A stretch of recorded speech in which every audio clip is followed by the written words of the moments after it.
Hey there, and thanks for listening to the Beyond These Clinic Walls podcast.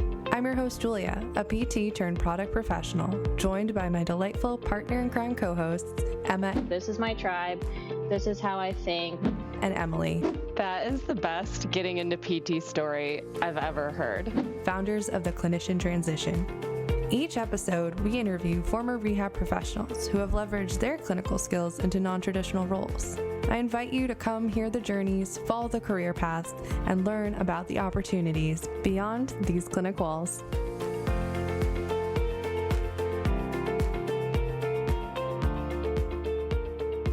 On today's episode, we speak with Kyle Florence. Kyle is currently a senior technical clinical analyst who specialized in sports medicine as a PT DPT before transitioning into his career in data science.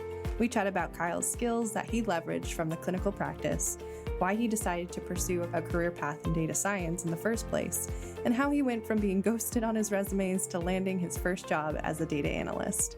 Happy listening.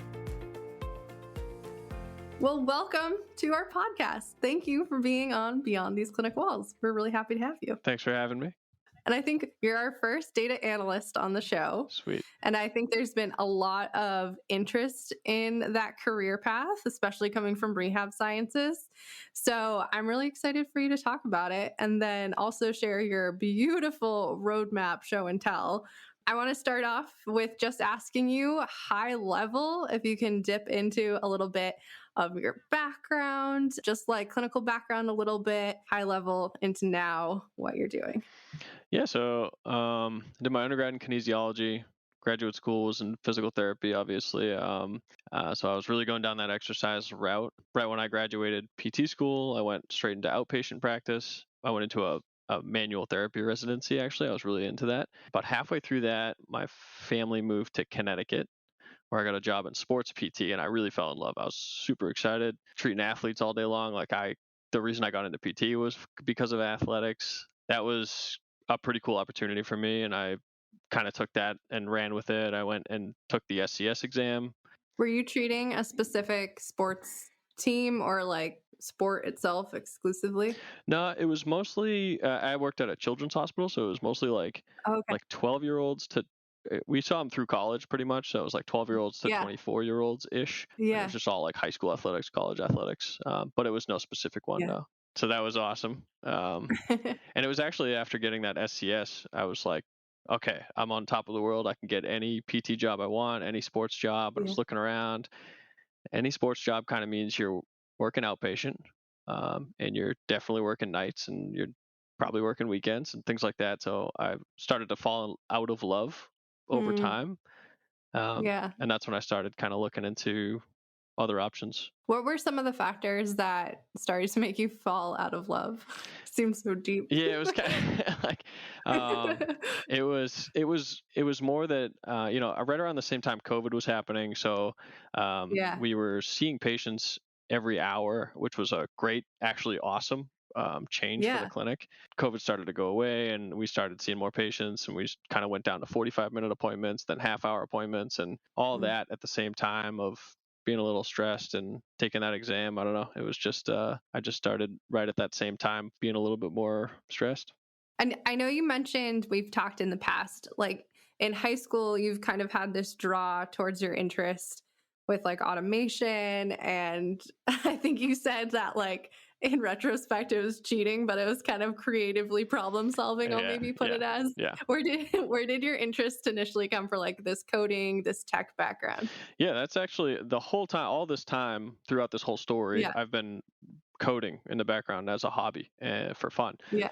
In high school, I was using programs to, automate things in a video game, click for me and click when it saw a certain pixel color and things like that. And in hindsight, that's cheating. That was playing the game for me at a robot's pace. Cheating is how you win. Yeah. So it was for video games, not academics. That is how it started. Yes. Yeah. Okay. Yeah. I actually used the same program I used to write that program, or the same language I used to write that program. I used to automate my notes when I got into PT jobs. Okay. I made it click at certain parts of the screen for me, write certain things. It was Yeah. it was fun. It was great. Did you start programming even before you made it into the clinic, or like when was that kind of epiphany where you're like, these two worlds can meet? It was all along. So through my first job in PT, I was also a personal trainer at the same time, and at that gym, I wrote kind of like a medical documentation software basically for this gym. They were writing everything down on paper, and I was like, "This is crazy." Oh. I was like, "Let's take this into Google Sheets," and I could bring in the last time they performed that exercise, how much weight they did. And I was like, "Look, this is the Yeah. future. This is great." And Yeah. I was that's when I was learning some JavaScript, because the back end of Google Sheets is JavaScript, and you can make it do some cool automation stuff in there. And then when I got to actual therapy jobs and I was using a computer for documenting, like, I knew the capabilities of a computer. So I Mm, felt like any inefficiency I saw, I was obsessed with fixing it. I was like, "This is crazy. I yeah. don't want to click twice. This is brutal. I can click once. It'll click Yeah. twice." Yeah. So Yeah. it's Yeah. almost out of laziness. I was trying to fix everything, and that's kind of the real epiphany. It was, I was finding that I was liking that more than treating patients. I was Mm, looking forward to the next challenge that my boss would give me with we used Epic at this clinic, so it was, the next yeah. Epic rerun or whatever, and I was like, "Oh, let's do it," and that was brutal. So Yeah. Yeah. So it seems like that boss was pretty supportive of you being able to oh yeah. automate and like code and be a little creative there. Were you always met with that support? Like when you first introduced it, when you were working as a personal trainer, were people on board with it, or did it take a little onboarding? Usually, I would say it was always met with good feelings, because I would Yeah. show them kind of, "Hey, like, what are you doing here? I could make that one click. I can make that, or here's a feature I could add Right. to it, or something like that." There was Yeah. We would do these chart audits at my job where you'd get assigned Okay. to a random note that your coworker wrote. You'd make sure that it has a diagnosis code. You'd make sure it had all this Yeah. stuff, and then you'd give it a score. Basically, if it checked all the boxes, they get 100. If they didn't, they would get less than that by that many points. And then my boss would go through all of our folders, and he would look, and he would take out all the scores. And I was like, if all the files are the same, which I can make that happen, I could make Yeah. one click, loop through all those files, and pull all the scores. You'd have to do nothing. You'd you'd have this is nothing for a computer. And it was a lot of, they don't know what they don't know. And what I was Mm, doing was showing them, look at what you can do with a computer. This is amazing. Like, and yeah. most of the time they were very excited about it. They don't know what they don't know. That's really important. So that's helpful too, having your background there because you were taking the notes as well. You were able to bridge that gap of what they don't know. That was probably helpful coming from the background. So you had to do a little bit of consulting through there too, probably. Yeah, absolutely. I mean, I was using the product every day. I was feeling the pains of the product, and I knew how to do these solutions. So I just needed the okay to go do that. I was just thinking, I wish you had, what's the word, patented that program for chart auditing, because that's a big company now that does that. Yeah, yeah. Do you have a secret patent somewhere? No, You can it's go get just them. You can go take them down. no, it was just Microsoft Excel can do a whole lot of things, and Power Yeah. Query and Power Pivot these days. It's a powerful tool that everyone uses. That they're just scratching the surface. I'm just scratching the surface every time I go on.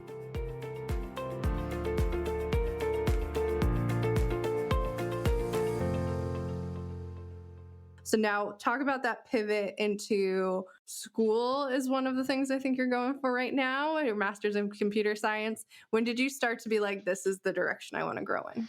Yeah, when I started to realize that I was happier doing this kind of back end data stuff and programming kind of stuff, I thought, all right, maybe this is a calling. Let me look into it. So I got online. I found jobs that were like clinical analyst and analyst for insurance companies, or an auditor for insurance companies. And I was, awesome. This is great. Let me fire out some applications.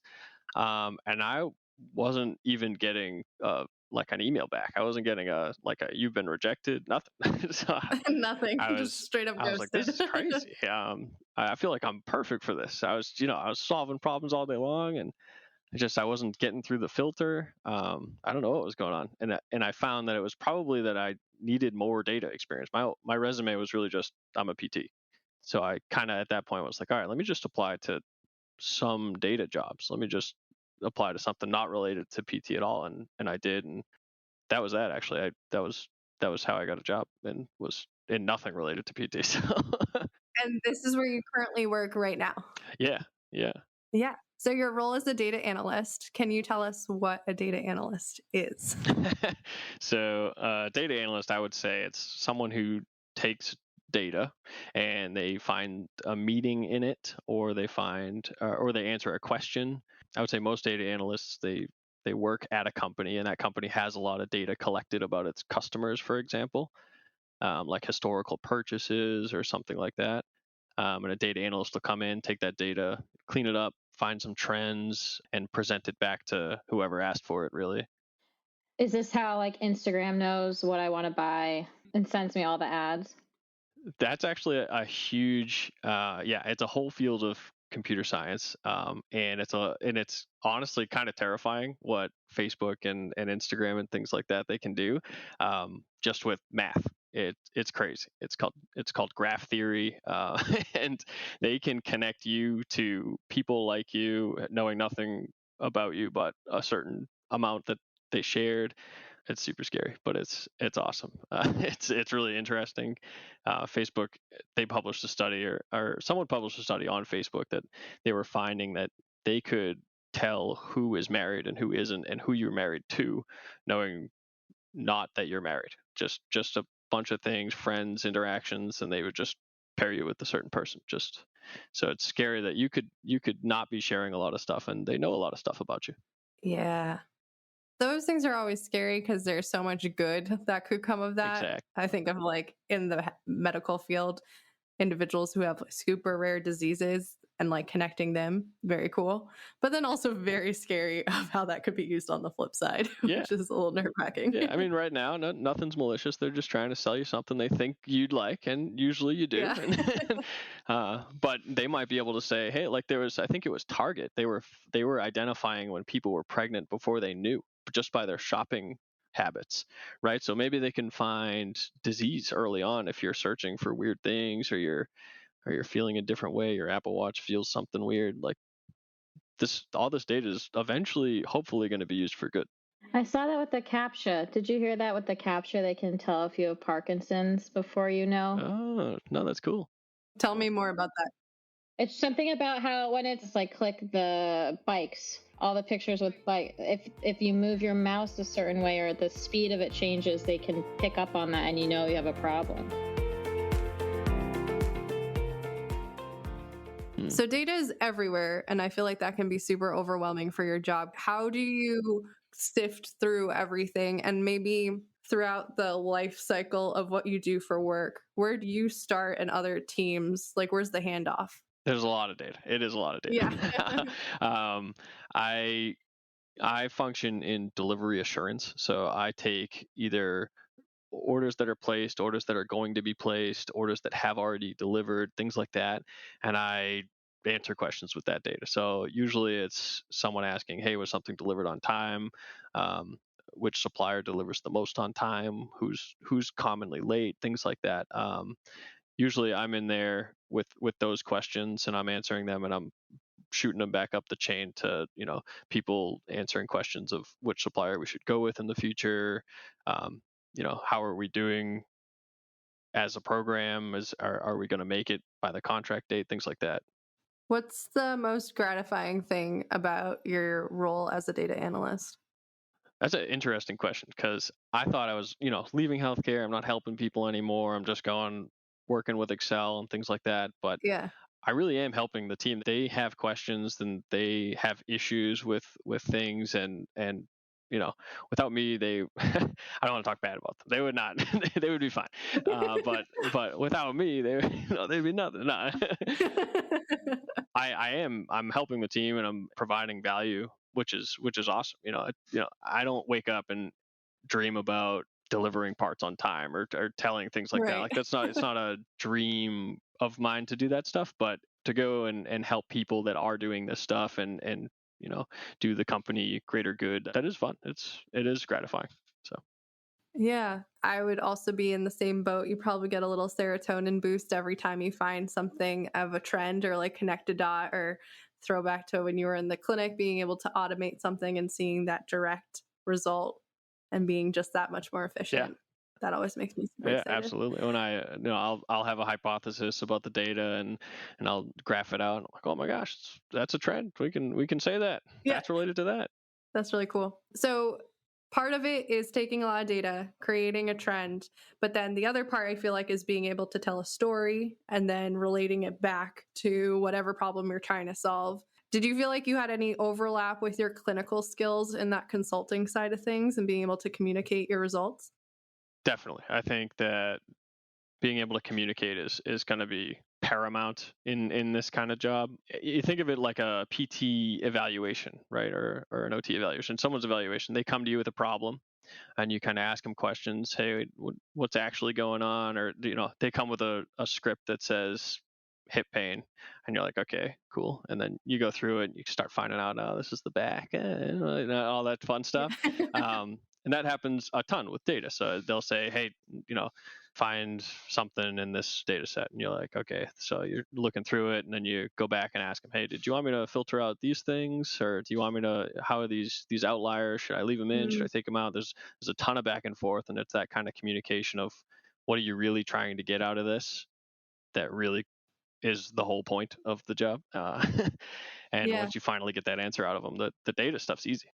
Communicating is the tough part, and it's probably it was the toughest part for me in PT, really kind of figuring out what the problem was, what they want, what the doctor wants, what I want.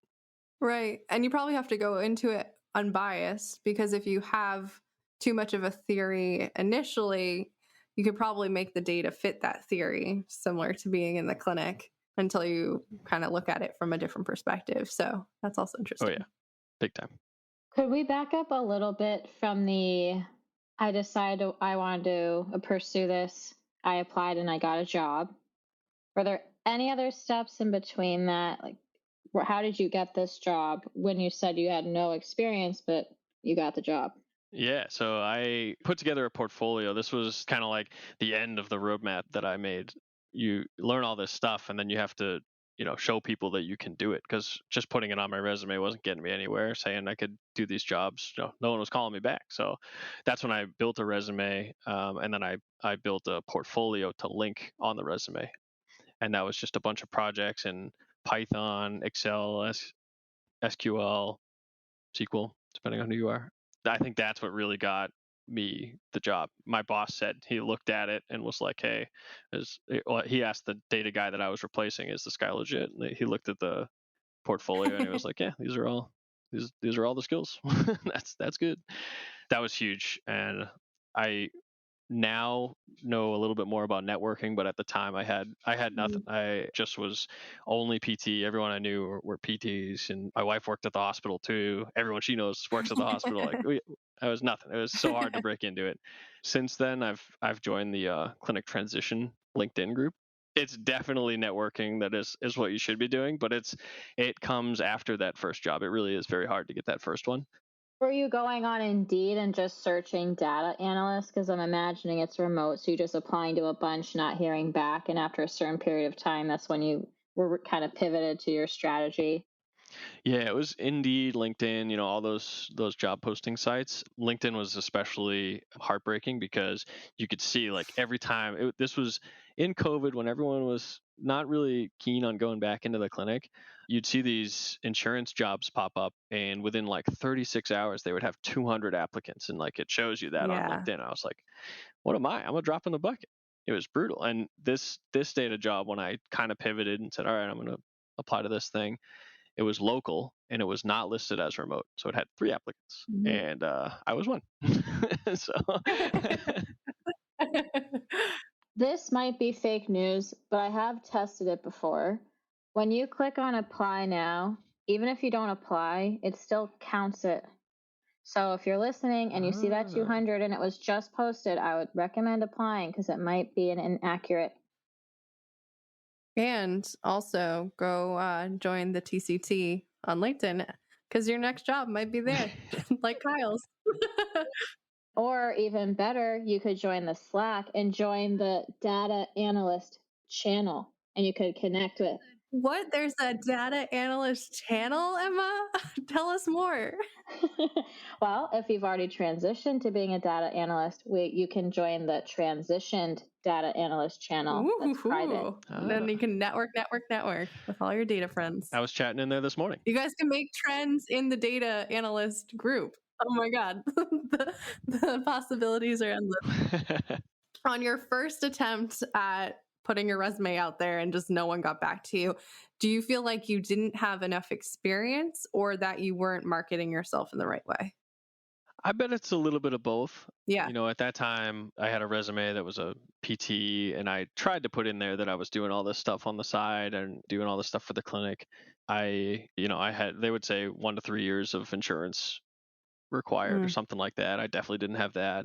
It was actually one of my friends that he's a project manager, and he kind of told me, like, your resume looks confused. Like if I was a software engineer, Like, I'm confused. yeah, I was. He was like, if I was a software engineer, data analyst, an insurance guy, and I saw this person just jumping all over the place, you're a PT who can do all Right. this other stuff. Like, just say that you Yeah. can do that job, and you happen to be a PT previously. So, Mm. and that was, I Yeah. think that was when I turned the corner. When I redid the whole resume, I really just focused. I put at the top like data analyst. That is what I am. Yeah. I have been a PT before, and I think that's really Yeah. what turned the corner. That's what I did on mine as well. I changed it for product and then had in my bio background, Yep. doctorate, physical therapy. And I think that helped reflect things and tell a story a little bit more too. Yeah. Because in reality, clinicians are going to be excellent at these jobs where you're communicating and things like that. But to them, like communication and stuff like that, that's a given. So you can't just say that I'm really good at this. You need to show them first, I'm good at data. I am good at all this stuff. And I also happen to have this cool background. Yeah. Connect the dots for Exactly. them, for sure. Yeah, that makes sense. Can you tell us a little bit about your drive to go back to school for computer science? This was actually a cool opportunity. At the same time I was looking at these other jobs and not getting any responses, I thought, all right, maybe I need a degree or something. I'm looking into boot camps, second bachelor's, and a couple master's programs popped up. It turned out I didn't need any of them. I got a new job before getting accepted to any of these places, but I applied anyway. In my current position, they offered tuition reimbursement. So I was like, why not? Let's go. Lovely. Let's go for it. Yeah. The master's program was top of my list just because it had like a prestigious name. It's an Ivy League school. I was like, yeah, let's go for it, whatever. Yeah. And then after that, I was probably going to try second bachelor's or something like that. It was kind of like the master's was my reach school. Then I was going to try a second bachelor's. And if that didn't work out, probably a boot camp or something like that. I was getting desperate at this point. And you're currently in school for the master's, right? Yes, I did end up getting accepted to that. It's a really cool opportunity. Very exciting. How do you feel school now is paralleling your work day to day? It's good. My current employer, they also pay for it, so it's great. Yeah. They give me 2 hours off per week because I'm a student, so I just get to do a little bit of homework during the workday. So they've been really accommodating. The remote work is great, so I can kind of transition quickly between work and school. I will say it's way harder than I expected. The school is very hard, and then this is my first time really being a full-time employee and a student. And a student. It's a different dynamic for sure. It is way harder. Yeah. The early part of my transition, I went back to school for clinical and health informatics. It was just a graduate certificate degree, which was great because it was 4 classes part of the computer science master's program. So if you did the 4 classes and you're like, I'm good with that, you get the graduate certificate. But if you wanted to, you can roll it over to the computer science master's and then just finish out the rest of the classes, which was awesome. But I was like, oh, not too bad. So I signed up for 2 of them at the same time while treating full-time in the clinic and having a student. And it was a doozy. I don't know how I did that. It was a lot. And it's so much different too. Like, obviously I was engaged when I was in grad school for being a PT, but I feel like being able to take what you're learning in the classroom and immediately apply it real world just puts it at a very different level. It's really cool, but it's also a lot. Oh yeah. I mean, my very first semester, I took a discrete math class, and I hadn't seen math since high school or since college. Yeah. I took calculus in college, but discrete math is not calculus. And there were 5 questions a week for homework, and that was it. It was every week there was 5 questions. And there was a couple weeks I spent 40 hours. Like I was banging my head against these questions, just trying to figure it out. Couldn't figure it out online or anything like that. Yeah, going into like deep Reddit threads of trying to find Yeah, looking solutions. back, it was all reasonable stuff. I mean, I definitely wouldn't take me 40 hours now. I figured it all out, but turning that Yeah. math brain back on was was tough. Were you able to network with your classmates as well? Oh yeah, I have good connections with a bunch of them. Most of them are also in some sort of career transition or something like that, or they're kind of working their way up in their own Oh, that's company. helpful. My very Yeah. first partner for one of my projects worked at Facebook, so I was very cool. excited to meet him. He lived local, so Yeah. he's a cool guy. It's a Yeah. lot of bright minds around, so they're cool people to know. It's also cool meeting people from different domains because then you just get perspectives on everything. Yeah. Yeah, That's I'm the pretty weird cool. one being from PT. Most of them come from like finance or some other like closely related field, and they're like, "What are you doing here?" Yeah. They're like a PT? What? Yeah. Yeah, I got that too. I think it's funny that your career path is like the 2 questions that your parents always ask you. It's like, can you help me fix a piece of technology, and can you help me fix my knee? Because I feel like those are the questions. And so now you're probably the go-to person. Like in the PT clinic, they were asking you the tech things, and now probably in the tech realm, they're asking you the PT things. So probably the one drawback. I taught my mom how to use crutches a couple weeks ago, and I fixed her phone. So Yeah, exactly. I love it. I love it so much. So someone who's been listening to this right now and they're like, data analyst, this is the route I want to go. What's an essential step? What do you feel like you gained from school over maybe doing a boot camp or just jumping in? We kind of touched a little bit, but is there anything else to add? yeah, I would say, I mean, neither are necessary in the end. I ended up getting my job before either of these came into fruition. I would say the boot camp is definitely going to get you job ready faster, and it might be a little bit cheaper because they're just going to teach you, software. Here's what employers are looking for. Bang, that's it. You get out there, JavaScript, HTML, all this stuff, depending on what the boot camp is. On a master's program or a bachelor's program, they're really going to get a little bit deeper into the computer and the things like that. I just last semester was in a computer systems class, so we were learning about the circuits in a computer and how it sees how it uses electricity to take zeros and ones and make code out of all that. That is so much deeper than any employer is asking of me right now. Right. But it was awesome. It was super interesting. So I think the depth will be a little deeper in a true degree program. Yeah. That was like the gross anatomy of the tech of computer science, is the gross anatomy of the computer, is doing the whole circuits and binary. Yeah. Any other pros or cons on either of those that you wanted to add? I'm really happy I went with the degree plan, but I don't think I would have been upset if I just didn't get into either of them and had a job and can keep working my way up. It was clear to me that my friends in the field already, they told me that it's experience. That's what they're looking for. Then that was already clear back then. One of my buddies was a hiring manager at another company for software, and he said, I don't even notice if they have a degree. I'm looking, how many years have they used this language that I'm asking them to use?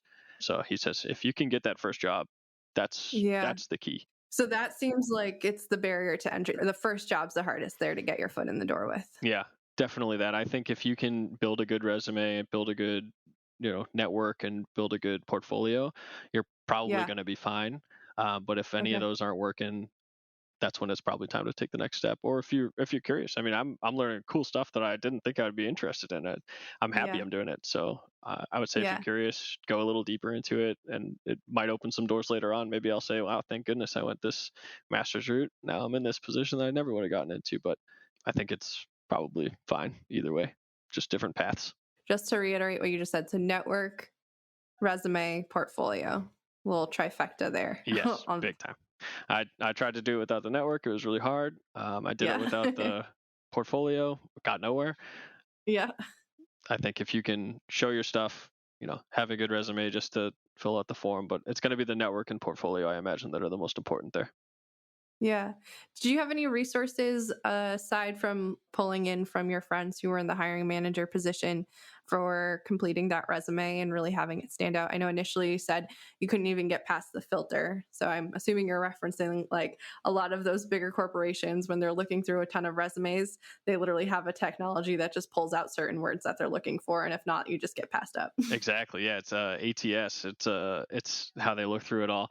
And I was definitely getting stuck on that. I found out I could see that my resume wasn't doing great. Just when you upload your resume and it tries to take like your name and your address and things like that out of the resume and populate it into the form for you. My name was all messed up. My school was all messed up. Things like that. I was like, there is a problem with this. It's not seeing what I'm writing. I think that was a big issue. So I fixed that up a little bit. But no, I didn't really have any people that I went to go about this. I know there's resume writers out there, and that might have been really useful, but did not go that route as. Yeah, my first resume was terrible. I looked back at it. I've edited that thing probably 100 times, and I'm like okay with it right now. Like it's gotten me to where I am, but it took a lot of process. But I'm also kind of happy for that too, because I think each step of the way I was able to take something from it and understand more of the industry and my role with each edit and step. I just feel like I had $1 million idea. Maybe you should cut this out so that people don't steal it. Okay. I will. Write a program that writes the resume for you, like what you did with Epic with the notes. Yeah.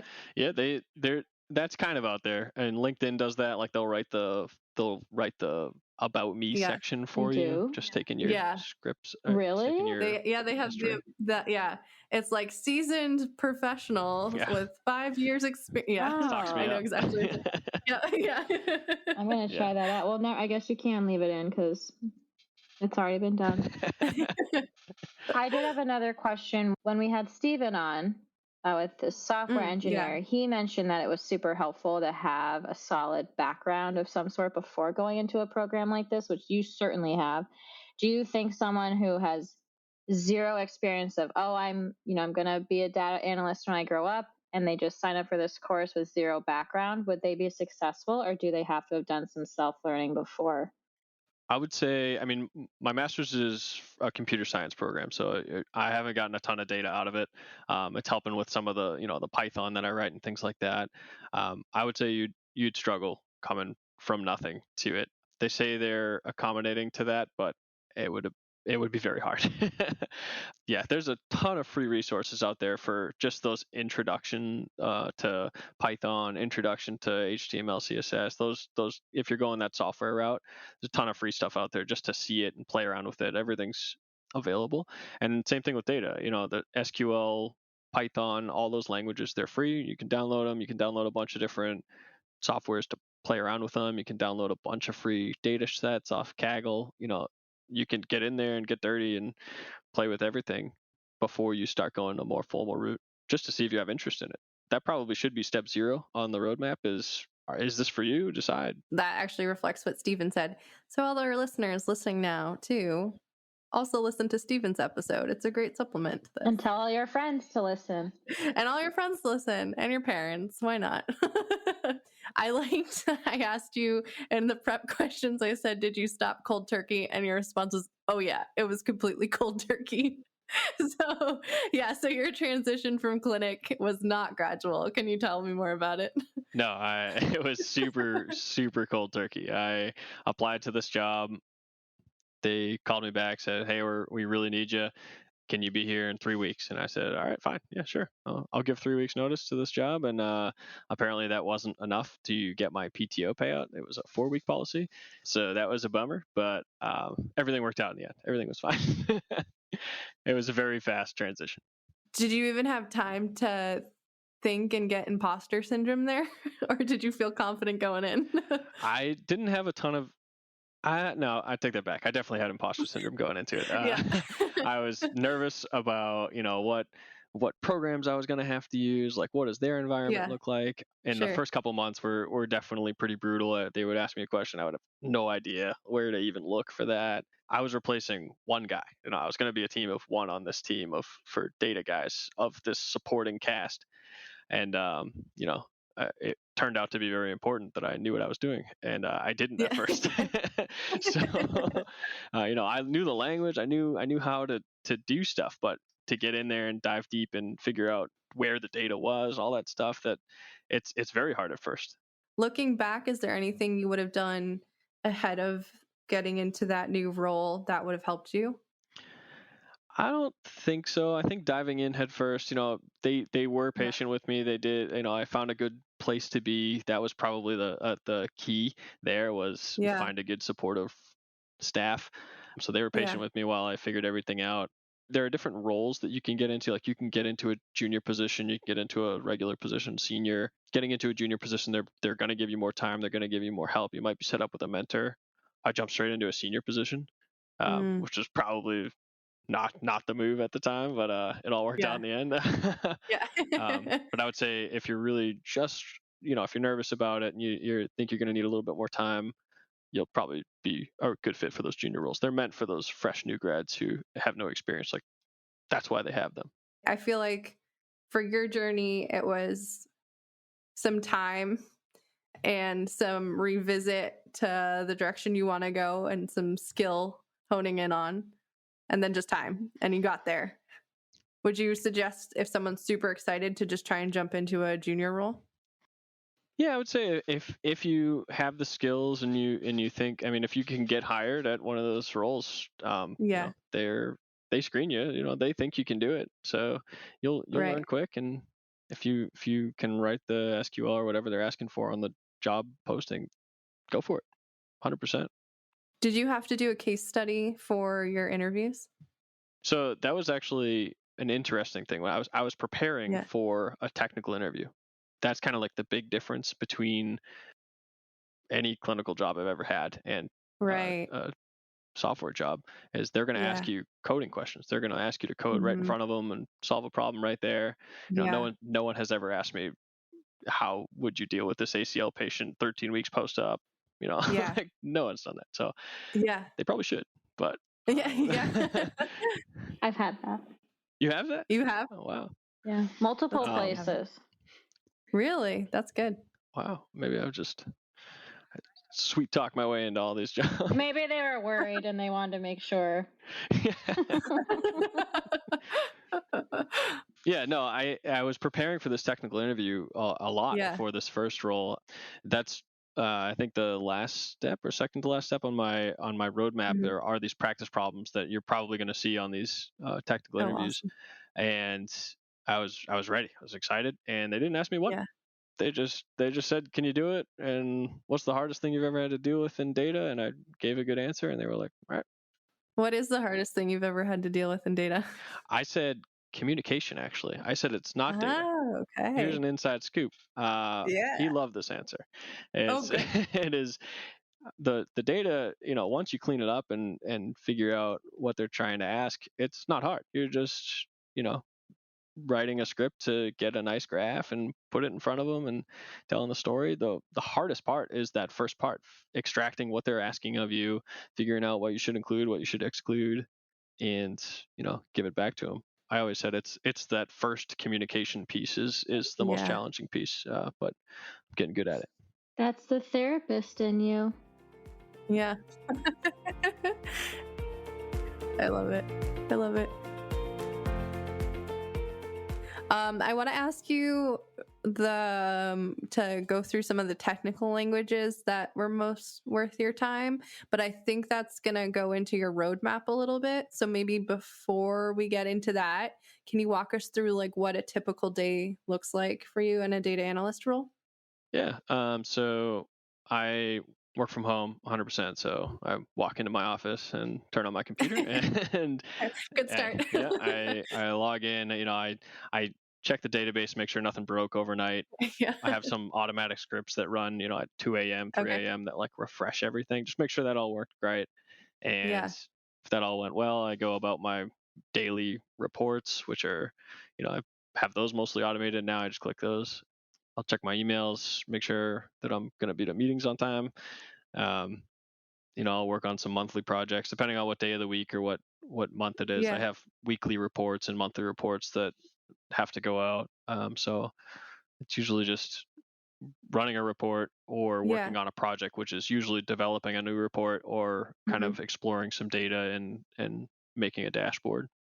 What teams do you work most closely with? I work right in delivery assurance, but we're part of a bigger organization, so people always come in asking questions and stuff like that. Okay. And they're part of the delivery assurance team as well, or are they coming from like sales? Are they coming from marketing? Are they coming from They'll come from like procurement and aftermarket and things like that. So we kind of have all sides of it. But my niche is delivery assurance. It's not you specifically, but someone who's in the role you're in and they're taking the master's in CS. What's next potentially for that person? I think my next is probably going to be software engineer. The other option, which a ton of people go out of data, is data scientist. So you come from data analyst to data scientist. That's when you're using a little bit more of the machine learning. There's also data engineer. That's a huge piece. That's a huge role that I would be very interested in. It kind of blends the two, where you are responsible for kind of automating how the data gets in front of these data analysts. You're pulling it from all these different servers and you're making it usable. And that's a lot more back-end software kind of deal. That's cool. So data engineers, they work more on the back end so that the delivery to the analyst is like they're kind of controlling what the analyst sees. Yeah, they are the ones kind of maintaining that database and getting it all working well for people to take out of. Yeah. Tell us more without having to break down an entire computer. Yeah, you can think of an Excel sheet basically as a database. Like there's columns, there's rows, and you might say like it's like addresses, and every row is someone's address. That's what a database is. And outside of that, you can put that data more efficiently somewhere else. Like Excel is good at doing Excel stuff. It's not good at being a database. So you can go into SQL Server, you can go into the cloud, you can go to Amazon Web Services. There's a bunch of different cloud options, and then there's local computers. We do a little bit of both. Typically these days you're seeing more AWS and things like that to host data because they make sure your computer's not going to shut down, and you can always pull from it. If you hosted it on a computer and that computer died, your data's gone. So yeah, typically most of it's in the cloud these days on some fancy computer that's not going to shut down. And then the data scientist does what? Yes, that's actually, there's a little bit of an overlap between the data scientist and data analyst. They say like a data scientist could be analyzing data. A data analyst could be using a lot of the techniques that a data scientist is going to be doing. But typically, the data analyst is going to be kind of taking things and making visualizations out of the data. The data scientist might be asked to do a little bit more, machine learning or higher level statistics, things like that, where you get a little bit more on the sciencey side or the mathy sciencey side. But there is a good amount of overlap between those two. I see. But the pay is a little bit higher on the scientist side. So. And is that just because you have to be able to have that experience with that machine learning? And does that usually require more education or having like a master's degree? Not necessarily. Like machine learning with Python is something you can learn for free right in Free Code Camp. That's where I got my Python certification. But it's just another job responsibility. Yeah, that's just a little bit deeper than an analyst would have to do, I think. I wish years of education correlated to pay. Oh yeah. That was the brutal part going into. I'm in a role now that I went to no school for, and I'm making more than I did as a specialist in PT. I had my SCS. I was all the way up. I was, and that was an immediate jump in pay just to not do that anymore. Yeah. What I took away from that was listening to you get really excited learning about this. And it reminds me to another call out to another episode where I went into it with Kayla of, medical writing. I don't know how exciting this is going to be with all the peace and love to you, Kayla. And I'm having that same feeling here where I went into this of data analyst. This sounds so boring. Like, what a snooze fest. But like, we're here getting like super excited about it. And the point I'm trying to make is I hope other people listening are getting that same feeling or knowing that this is another option if you're kind of interested in something like this. It sounds really, really cool. Or that this is not the route, and that's fine too, because then you can just listen to the next episode and find where where you want to go next. The five math problems in a week was where I was like, yep, that is not for me. But other people probably love that. Yeah. I know. I physics and math were my favorite classes through high school and college, so I have that interest, and I love this stuff. I love efficiency. Every time I could save a click when I was working in the clinic, I was fired up. I just love this kind of stuff. So getting to do it all day long is awesome. Yeah, find the stuff that fires you up. I love it. Who would not do well as a data analyst? I think this one was tough for me because I figured, any skill you're lacking for, to do it, you could just learn it. So I was like, yeah, anyone can do it. Yeah. But it's clear that not everyone has an interest in it. So I think those people would not do well. 5 math problem a week people. Yeah. I think that is definitely a limiting factor is people who don't want to be in the weeds with, numbers and trends and things like that. Yeah. That would kind of stink. I would say if you're, not a great communicator, that you're going to have a tough time. If you think you're only good at the math or only good at the trend finding, you're probably going to have a tough time. But this is probably an answer more geared towards the data science driven or the software people. If they didn't come from a PT background, I would say, you're hanging out in your basement all day long coding. Like you got to talk to people. You got to figure that part out. But I think clinicians will have no problem with that part. That is where, we shine as people who talk to people all day long and, extract problems from patients all day long. I think that's where we shine. I don't think we would have that problem, most of us. Yeah. What % of your day are you in meetings or communicating with other people rather than just one-on-one with your screen? I'm pretty lucky. I don't have very many meetings. I have I would say like in a 40-hour week, I probably have 5 to 8 hours of meeting. It's not bad. I have a friend who's a data analyst. He's actually the one who works at Facebook. He was like, how are you texting me in the middle of the day? Like, do you have meetings? And I was like, oh no, I'm just running some code. It's doing its thing right now. I'm chatting. I love it. That can vary by position, big time. Kyle, you put together a beautiful roadmap for becoming a data analyst. Yeah. Technically, we'll say. Yeah. Yeah. For your journey, if you're interested in data analytics, this is a roadmap to follow to get you started. We'll say it that way. But you know what? I won't say it. I'll let you say it. Tell me what this beautiful roadmap is.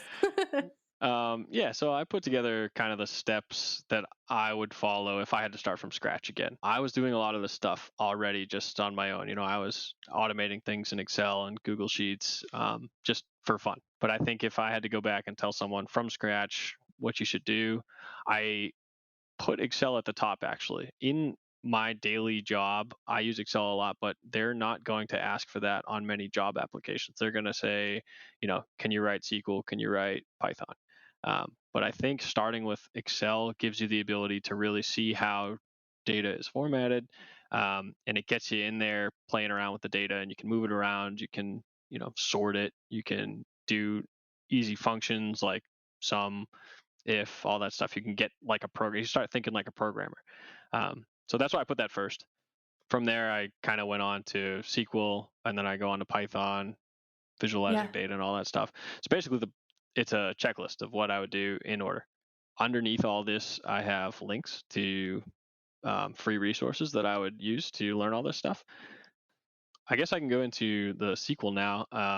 If I was going to learn SQL next, it's basic querying, just kind of getting data with select statements, aggregation, joins, window functions, stuff like that. The biggest thing I would take from this part when you're starting to learn these languages is you're not just learning the syntax of the language. You're not just learning how to write it. to make it compile. You're trying to learn how to answer a question. So I put at the top of this, you want to be able to answer a question. You want to like download all of your expenses for a week or a month or a year on your credit card, and you want to answer questions like, what category do I spend the most in? What month did I spend the most in? Things like that. Because that's going to be your whole job. That's going to be the trends you're looking for.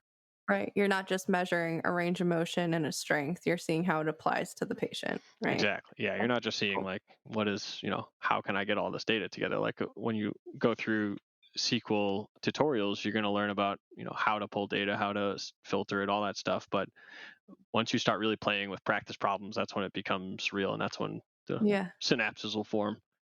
Yeah. I love it. After SQL, I would go to Python.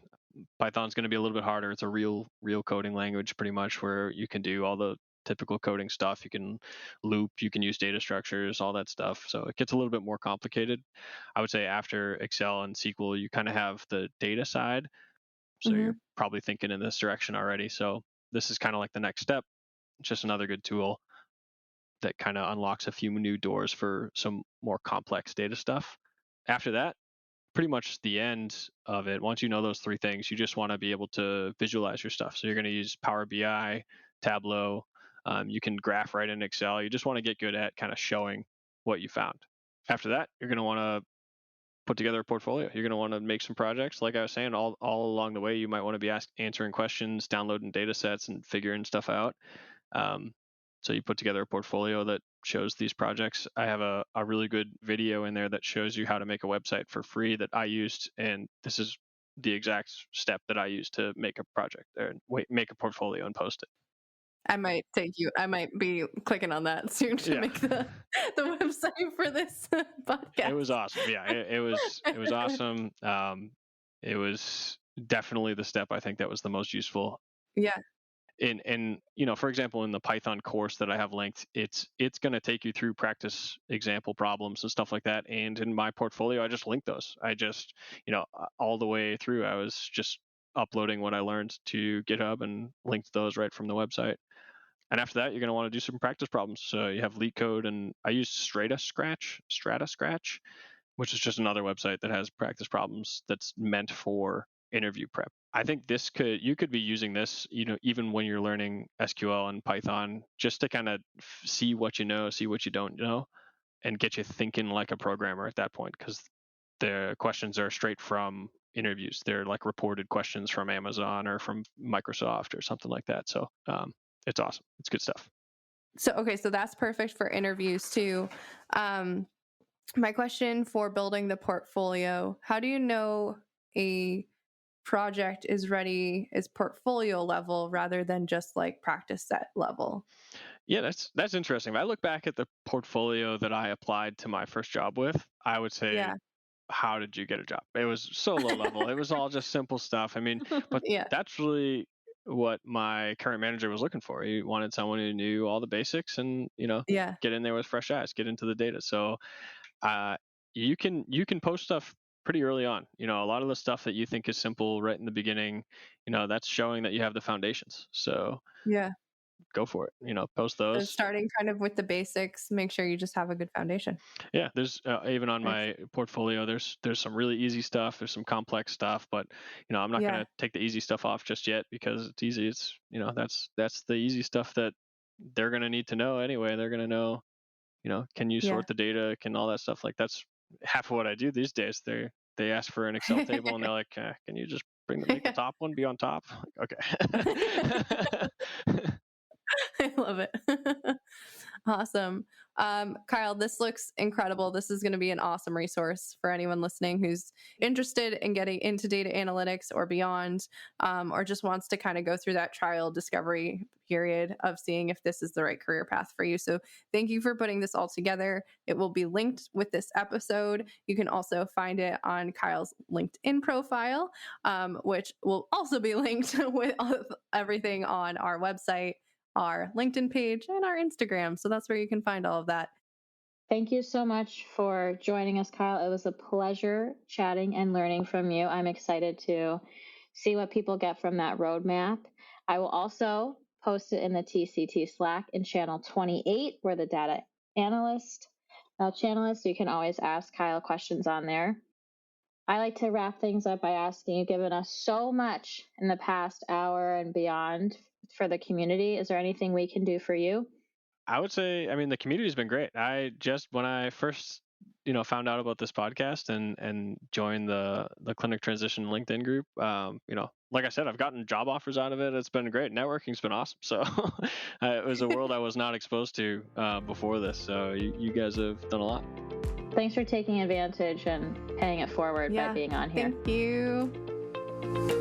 Thanks to everyone for listening to this episode of Beyond These Clinic Walls podcast. As always, be sure to follow us on LinkedIn and Instagram at Beyond These Clinic Walls for all the latest updates and episode releases. Make sure to join the Clinician Transition group on LinkedIn and Slack to be part of the networking community for like-minded rehab professionals. Questions, comments, concerns, or do you know someone who might make an excellent guest on our next show? Reach out to us at beyondtheseclinicwalls@gmail.com. And as always, thanks so much for listening.